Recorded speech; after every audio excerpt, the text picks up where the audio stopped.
Sabarimala, a place loved by millions of devotees, where people come every year from different states, languages, and cultures. On average, offerings and donations here are worth nearly 400 crore rupees every year. What started as a small allegation has now grown into a major controversy. Investigators discovered that the gold plates covering the Dwarapalika idols, right next to the Sanctum Sanctorum, were removed. It is suspected that nearly 4 kilograms of gold may be missing. And as the investigation moves forward, the scale of this issue is becoming bigger and bigger. This incident is now being called one of the largest organized thefts in the history of the Travancore Devaswom Board. Meanwhile, the opposition alleges that this entire situation is the result of the government's failure to protect temple assets. Politics and faith often intersect in our country. And once again, this incident has become a weapon in political battles.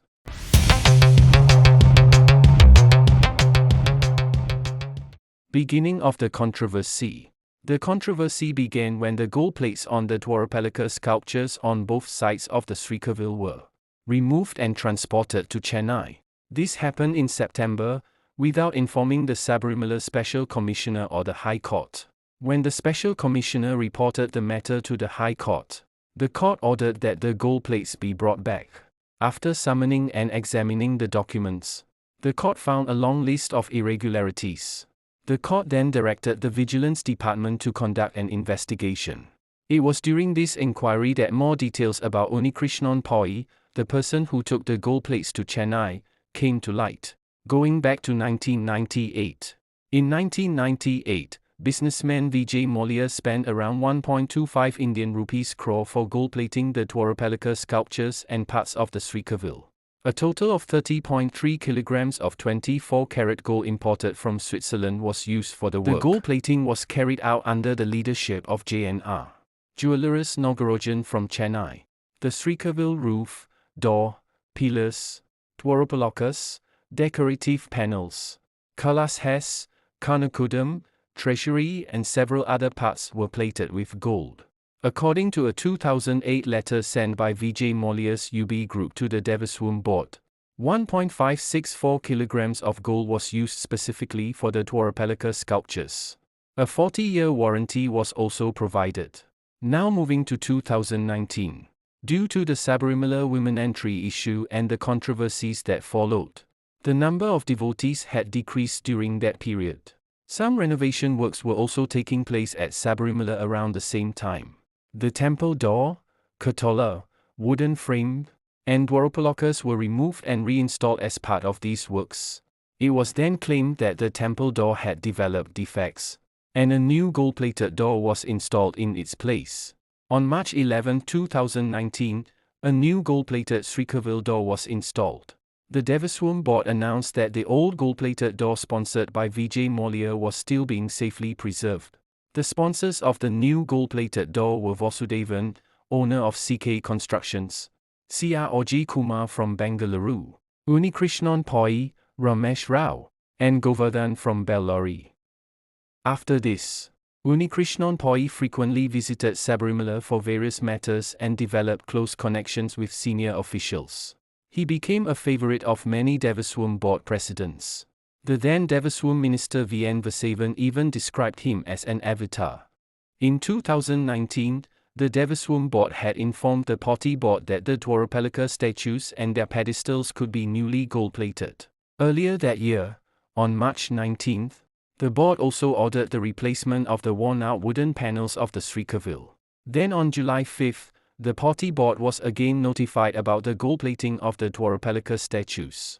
Soon after, on July 20, the old gold plates were removed in the presence of Devaswom officials and handed over to Unikrishnan Poi, who took them to Chennai for the renovation work.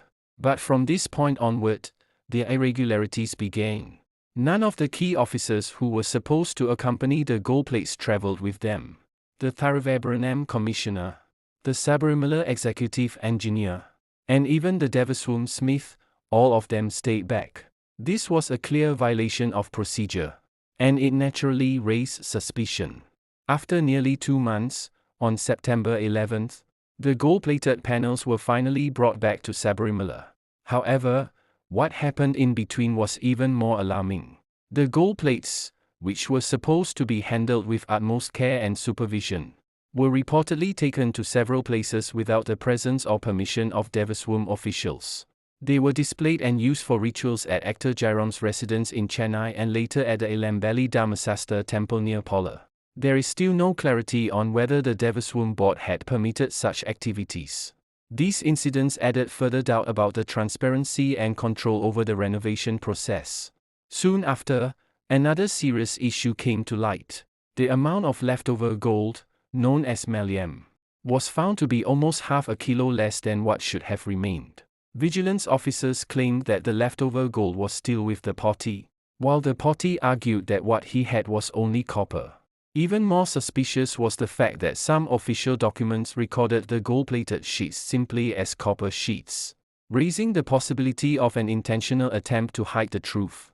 Adding to this, the Devaswom board's official minutes never mentioned that the sheets should be taken outside the Sonidonam.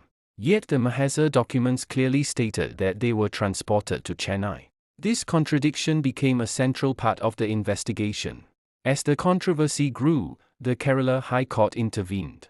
The court observed that the missing gold could even have been sold off. To uncover the truth, a special investigation team led by ADGP H. Venkitesh was appointed and ordered to complete the probe within 6 weeks. A criminal case was filed with Unikrishnan Poti as the first accused, followed by several officials including the former Devaswom board president A. Padmakumar, the Devaswom commissioner, Thiruvabaranam commissioner K.S. Baiju, executive officer D. Sathish Kumar, and administrative officer Murari Babu. They were accused of deliberately handing over gold-plated sheets as plain copper sheets in the records. A major turning point came when an email sent by Poti surfaced. On December 9, 2019, Poti emailed the Devaswom board president stating that some gold was left after the plating work and asked whether it could be used for the wedding of a poor girl. This email clearly showed that leftover gold was indeed with him, contradicting his claim that he had only received copper sheets. The High Court strongly criticized the officials, stating that their actions amounted to betraying the sanctity and purity of the temple. But even after all these revelations, one crucial question remains: if Poti only received copper sheets, then where did the original 100 sovereigns of gold, nearly 800 grams, go? This remains the biggest puzzle. The Devaswom board now claims that the final gold-plated sheets contain only 407 grams of gold. This means that almost 400 grams of gold is still missing. Until this question is answered, the Sabarimala gold-plating controversy continues to be one of the most troubling and mysterious chapters in the temple's recent history. In the incident where gold was officially recorded as copper, Devaswom board suspended Administrative Officer B. Murari Babu. Vigilance found that he played a crucial role in both the gold-plating attempts in 2019 and again in 2025. When it comes to the responsibility of the board authorities, the picture becomes even more complicated. The board members at that time claimed that the irregularities of 2019 were mistakes committed by the officials, while the officials argued that the responsibility should be shared. Minister V. N. Vasavan also stated that the complete responsibility of temple affairs lies with the Devaswom boards and that ministers do not interfere in these matters. To prevent the controversy from turning into a political attack on the government, both the CPM and the state administration have taken the stand that the investigation should proceed and nothing more. There are also serious allegations that the Devaswom vigilance team, which had previously exposed corruption in Sabarimala, was removed by board authorities by exerting influence on the Home Department. Several officers who face accusations were even given promotions. Former Devaswom board president N. Bosu further argued that the gold plating was done using the POI's own gold and that whatever remaining gold existed belonged to the POI, not the Devaswom board, implying that he had the right to do anything with it. At present, the SIT is carrying out arrests in the gold scam. Currently, Unikrishnan Poi, Murari Babu, D. Sudish Kumar, and K.S. Baiju remain in special jail custody. In addition to this, another arrest has also been made. in a major setback to the Kerala government and the ruling Left Democratic Front. The Special Investigation Team, SIT, probing the theft of gold from the gold-plated copper panels of the Sabarimala Ayyappa temple recorded the arrest of former Travancore Devaswam Board, TDB, President A. Padmakumar in Tiruvananthapuram on Thursday, November 20, 2025. The SIT has received clear evidence linking Mr. Padmakumar with the accused who were arrested earlier and the alleged misappropriation of gold at Sabarimala, sources said. The financial transaction between Unikrishnan Poi, a key accused in the case, and Mr. Padmakumar was also considered by the SIT, and the statements of those arrested earlier, including those of former TDB Administrative Officer Murari Babu and former TDB Commissioner Ang Vosu, were against Mr. Padmakumar, according to sources. Whether more higher-level officials are involved in this will become clear in the coming days. May all those who stole Lord Ayyappa's gold be punished. May they all be in prison. Swami Saranam. Share your thoughts in the comments. Thank you. Once again, Swami Saranam.